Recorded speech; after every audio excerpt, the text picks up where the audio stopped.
And the College Football Playoff Mock Selection Committee chooses LSU, Oklahoma State, Alabama, and Wisconsin for the 2011 playoff teams. Campus Insiders here in Dallas. Bonnie Bernstein alongside Fox College Football Insider Bruce Feldman. When you think about this whole process, and we spent all day coming up with a top 25, seeding the top 4, seeding the major bowls, what stood out most to you?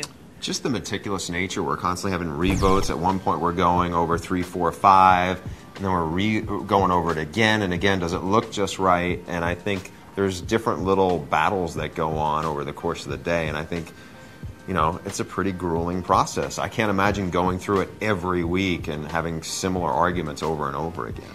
What do you know about this process now that you didn't before you walked in the door? The revoting process that it goes on, because I mean we did something kind of similar at Fox for TV a couple of times last year, and the process was similar, but we had less people in the room, and there was debates here or there, but they weren't the debates about, you know, to get from 11 and 12 and 13 far down the road. Because when I come in and look at this, I'm like, okay, it really only matters who's 3, 4, and 5. You know, who's in the top 4. But you start looking at it. We had an interesting couple of debates about Southern Miss versus Houston, and they were in the teens because, quite frankly, that's the part that would get picked apart as much as anything, the credibility when you see a head-to-head. How does the head-to-head relate to what the overall record is?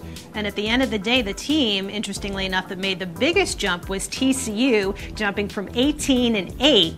And then you had TCU and Boise State, 2 non-Power 5 teams sitting in prominent bowls. Yeah, now I kind of wonder, we've had maybe a little revisionist history, and I wonder how much the human element comes in. The perception of TCU now yeah, versus in the last back in 3 years, 2011. much different. Also, I don't know about you, but I thought, man, I'm looking at Wisconsin, I got Russell Wilson out there, and I'm looking at who these quarterbacks are. Do I have more faith in Russell Wilson than I did in Darren Thomas, who was at the Oregon quarterback? You look at some of these teams, and, you know, look, I was lobbying for West Virginia at some point. West Virginia killed Clemson in that bowl game. Yeah. I saw West Virginia in person a couple of times. You have just a different perspective if you see it. Also, you have a different perspective way after the process when you know how good they were. Great perspective and terrific insight here at the College Football Playoff Mock Selection Committee.